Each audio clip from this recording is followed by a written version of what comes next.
Em nome do Pai, do Filho e do Espírito Santo. Amém. Ave Maria, cheia de graça, o Senhor é convosco. Bendita sois vós entre as mulheres e bendito é o fruto do vosso ventre, Jesus.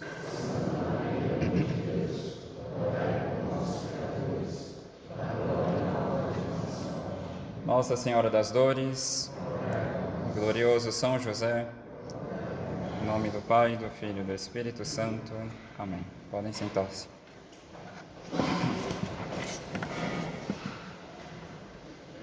Se a vossa justiça não for maior que a dos escribas e fariseus, não entrareis no reino dos céus.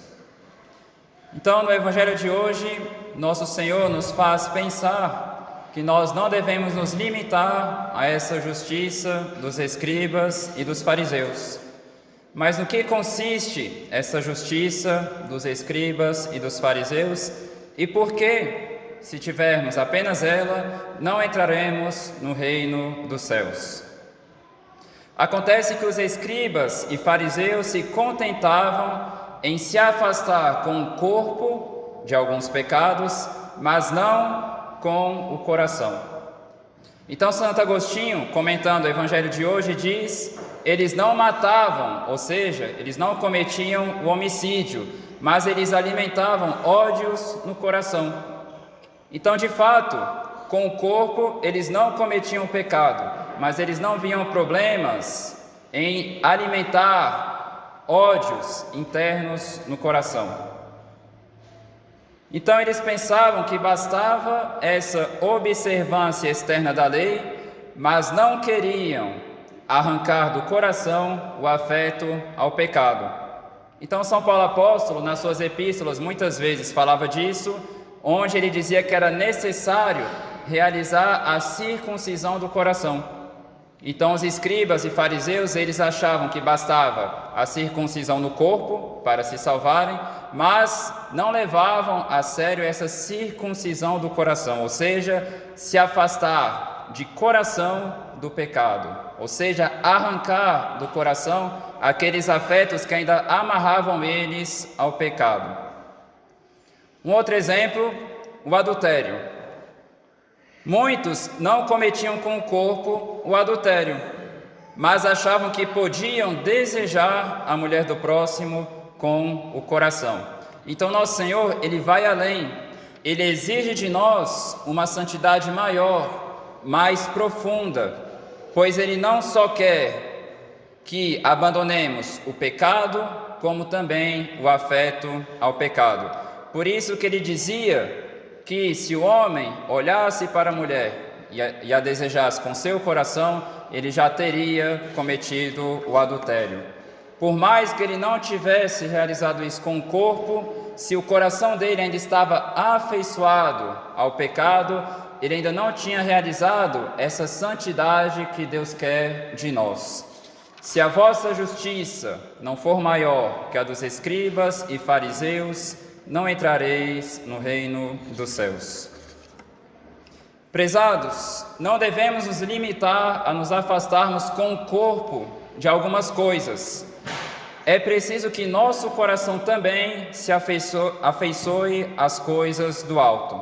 Como diz São Paulo Apóstolo aos Colossenses: se, portanto, ressuscitastes com Cristo, buscai as coisas lá do alto, onde Cristo está sentado à direita de Deus. Afeiçoai-vos às coisas lá de cima e não as da terra. Então não basta nos afastarmos com o corpo do pecado, é necessário trabalhar também interiormente em nós mesmos, com a ajuda de Deus, para rompermos, inclusive, com o afeto ao pecado. Tem um exemplo interessante no Antigo Testamento, que é o exemplo do povo hebreu, porque Moisés libertou eles da escravidão do Egito e eles então estavam no deserto em direção à terra prometida. Como se sabe, é uma imagem do batismo. Nós fomos libertados por nosso Senhor por meio do batismo, da escravidão do pecado, e nós estamos caminhando em direção à terra prometida, ou seja, em direção ao céu. Mas, até chegarmos lá, devemos passar por um deserto. Mas acontece que muitas pessoas nessa caminhada começam a sentir saudades do tempo de escravidão. Então, na história do povo hebreu, a gente lê que, a partir de um certo momento, eles começaram a reclamar do alimento que Deus dava para eles. Eles não estavam contentes com o que Deus dava para eles, com o alimento que Deus dava para eles, ou seja, com aquele pão descido do céu que tinha todo o sabor que eles desejavam. Eles não estavam satisfeitos com aquilo e começaram a reclamar com saudades da vida passada.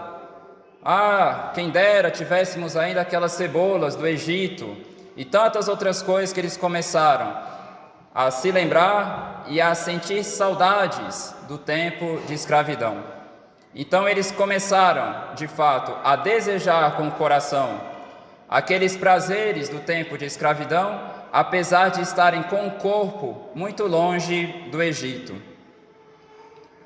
Então, devemos saber que não basta estarmos na missa tridentina, rezarmos o texto todos os dias, sabermos tudo sobre o modernismo, isso, aquilo, etc., se nós não rompermos, de fato, inclusive com afeto ao pecado em nossos corações. Então, São Francisco de Sales tem um capítulo muito interessante, irei lê-lo inteiramente, onde ele fala que, após nos purificarmos do pecado mortal, devemos purificar nossa alma de toda a afeição ao pecado, porque não basta para nós católicos essa justiça dos fariseus, é necessário irmos além, mas vivermos essa santidade que nosso Senhor pede de nós. Então, São Francisco de Sales diz: todos os israelitas saíram do Egito, mas muitos deixaram lá o seu coração preso. Por isso é que no deserto se lhes despertaram desejos das cebolas e carnes do Egito. Assim também há muitos penitentes que efetivamente saem do pecado, porém não lhe perdem o afeto. Quero dizer, eles se propõem não recair no pecado, mas com uma certa relutância e pesar de abster-se de seus deleites. O coração os denuncia e afasta de si, mas sempre tende novamente para eles a semelhança da mulher de Ló, que virou a cabeça para Sodoma. Privam-se do pecado como os doentes dos melões. É verdade que não os comem com medo da morte, de que o médico os ameaçara, mas aborrecem-se da dieta, falam dela com aversão e não sabem o que fazer.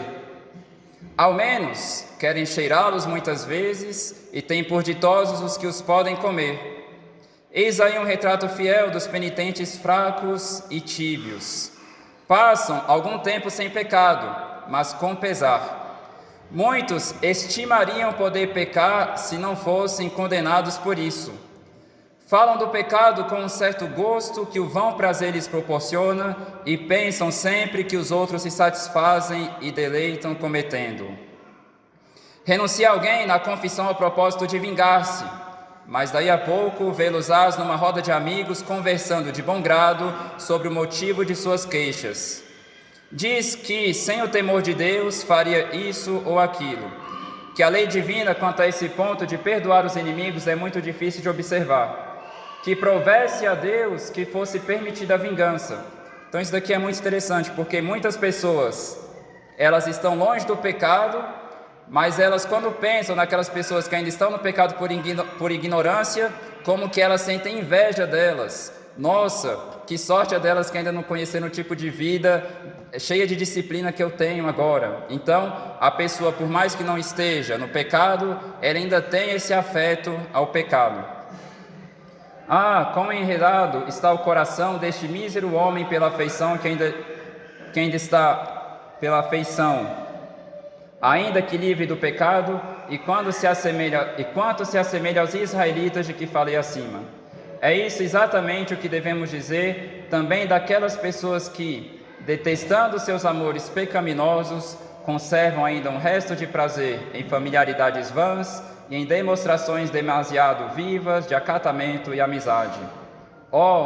Que perigo imenso está correndo a salvação destes penitentes. Então, São Francisco de Sales se mostra bastante firme ao falar do perigo da pessoa se afastar do pecado, mas não da afeta ao pecado.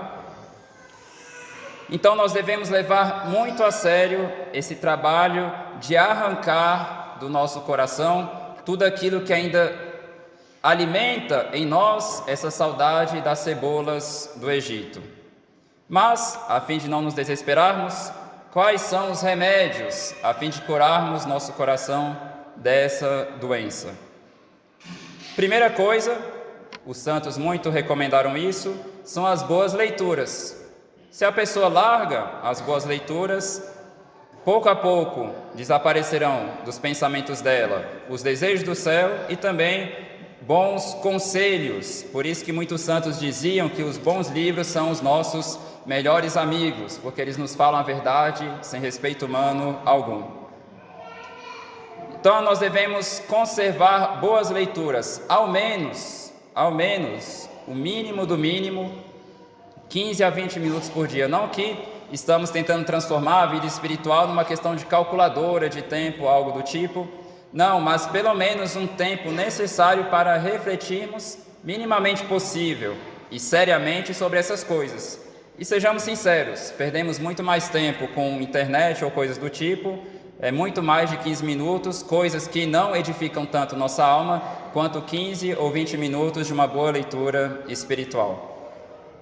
A leitura vai nos convidar à reflexão, mas é necessário unirmos reflexão e oração. Gostaria de falar aqui de um aspecto da reflexão que às vezes as pessoas não entendem a importância dela na nossa vida espiritual e a importância de estarmos constantemente fazendo boas reflexões, reflexões essas que as boas leituras nos convidam a fazer. Digamos, por exemplo, que uma pessoa vai ao dentista. Quando ela chega no dentista, o dentista apresenta para essa pessoa a situação calamitosa dos dentes dela e começa a dar uma série de broncas ao seu paciente. Então o paciente fica assustado, sabendo dos perigos que ele vai correr se ele não levar a sério a sua saúde bucal. Então o dentista, com toda a sua persuasão, convence o seu paciente a usar fio dental, a escovar os dentes da forma correta e assim por diante. Então a pessoa, depois de ter escutado esses conselhos do dentista, isso mexeu tanto com a cabeça dela, que isso moveu nela um certo desejo de seguir à risca essa disciplina para manter a saúde bucal. Então a pessoa, na semana em que ela visitou o dentista, ela começa a passar o fio dental corretamente, todos os momentos em que ela deve fazer isso, começa a escovar os dentes com a regularidade perfeita, mas depois de uma semana e meia, ela começa a relaxar um pouco, mas ainda se mantém firme. Depois de 2 semanas, ela vai largando, 3 semanas, raramente, 4 semanas, já largou tudo de novo, até que ela volta ao dentista, recebe uma outra bronca e volta à sua disciplina atual. Então, o que acontece? Às vezes, a pessoa, ela teve bons desejos, e esses desejos, de fato, por causa das leituras ou por causa dos sermões que ela escutou, de fato, esses desejos moveram a vontade dela a tomar uma firme decisão. Mas ela foi negligenciando manter essas reflexões que iriam conservar nela bons desejos. Então o que acontece? Pouco a pouco, assim como a pessoa que vai negligenciando essa disciplina para manter a saúde bucal, pouco a pouco também ela vai deixando de lado as boas práticas que deveriam manter ela querendo se manter nos caminhos de Deus. Poderia dar muitos outros exemplos nessa área, mas, por exemplo, às vezes uma pessoa vai em um nutricionista, o nutricionista começa a aterrorizar essa pessoa, falando que se ela tomar tal coisa, isso vai destruir a saúde dela, isso, aquilo, etc. E a pessoa começa a cortar tudo aquilo que faz mal para a saúde dela, da alimentação dela. Mas logo depois, ela começa a voltar tudo de novo. Por quê? Porque essas pessoas colocaram na cabeça dela algumas verdades que moveram, depois dela ter compreendido bem essas verdades moveram os desejos dela e ela tomou firmes resoluções para se manter naquela disciplina. Então a leitura espiritual ela também faz isso com cada um de nós. Então, por exemplo, quando a pessoa lê um livro falando sobre a importância das cruzes, digamos que uma pessoa leu que as cruzes que Deus nos envia são mais valiosas do que aquelas que nós escolhemos por nós mesmos. Então, refletindo sobre isso, ela vai começar a analisar quais são aquelas cruzes que ela não escolheu, às vezes uma tal pessoa no trabalho, uma tal doença, uma tal dificuldade, e ela vai ver se ela tem abraçado melhor essas cruzes ou aquelas que ela escolhe por ela mesma. Então essas reflexões convidam ela a entender certas coisas, isso move nela o desejo de abraçar melhor as cruzes que Deus envia, mas isso é só reflexão. A pessoa precisa completar a reflexão com oração, porque não basta a pessoa ter sede se ela não tiver com o que beber. Então é por isso que, unida à reflexão, deve estar sempre a oração. Às vezes muitas pessoas até levam a sério a questão da reflexão, mas nem sempre completam como deveriam suas reflexões com a oração. Ou seja, ela percebe que falta algo nela por meio da reflexão, mas nem sempre ela tem um esforço necessário para fazer com que nada lhe falte por meio da oração. Então, se ela tem sede, é necessário que ela apresente essa sede para Nosso Senhor e peça a Ele que sacie essa sede. Então, reflexão e oração. Mas uma outra coisa é muito necessária se nós não queremos voltar rapidamente a esse desejo das cebolas do Egito. E que esforço seria esse? Então, nós devemos buscar cada vez mais o recolhimento interior. Em outras palavras, essa íntima amizade com nosso Senhor Jesus Cristo. Porque sem isso, muito dificilmente a pessoa vai se manter amando as coisas de Deus. Interessante porque Santa Teresa d'Ávila diz que esse recolhimento interior, sem excluir daqui a ação da graça de Deus, é uma coisa que de certa forma depende da nossa vontade, ou seja, da pessoa levar a sério essa questão de saber se recolher para conversar constantemente com nosso Senhor. Sejamos sinceros, muitas pessoas não levam a sério esse trabalho de recolhimento interior porque não querem levar a sério a amizade com nosso Senhor Jesus Cristo. Ou seja, as pessoas estão entediadas de estarem com nosso Senhor Jesus Cristo, então não levam a sério esse trabalho para estar com Ele. Claro, nós somos fracos, sim, nós somos miseráveis, sim, mas nós não devemos desanimar desse trabalho de um sério recolhimento interior. Infelizmente, aqui param a maioria dos católicos. Então muitos acabam se limitando com essa justiça dos escribas e dos fariseus, ou seja, estão perto de nosso Senhor com o corpo. Mas quando se trata de estar perto dele com o coração, ou seja, unindo ao coração de Jesus os nossos afetos, como diz São Paulo apóstolo, muitos param nesse processo. E isso é uma grande pena para a igreja, porque se uma só pessoa levar a sério essa questão dessa amizade íntima com nosso Senhor, ela será mais útil para a igreja em 1 hora do que todos os outros católicos que não levam isso a sério e que estariam tentando fazer algo pela igreja durante toda a sua vida. Então, muitos santos dizem isso. Mais faz pela igreja e pelo bem das almas uma só alma unida a Deus do que muitas outras que não têm essa mesma união com Deus. Então, se estamos fracos, se estamos sem força para rompermos com o pecado, é por isso mesmo que devemos confiar na ajuda de Deus. Então talvez estejamos muito tempo nesse deserto, desejando as cebolas do Egito, e que esse tempo então tenha nos convencido da nossa fraqueza, nos convencido de que por nós mesmos não somos capazes de fazer nada, mas com a ajuda de Deus nós somos capazes de fazer tudo. E nós devemos ter muita confiança porque Deus quer nos ajudar. Nosso Senhor, Ele quer nos dar a força, mesmo que sejamos muito miseráveis, porque porque Ele deseja nosso bem. Para isso, Ele deu a vida por nós, e justamente porque Ele não quer que nos contentemos com essa justiça dos escribas e dos fariseus, mas sim com a santidade que Ele nos ensinou a ter. Em nome do Pai, do Filho e do Espírito Santo.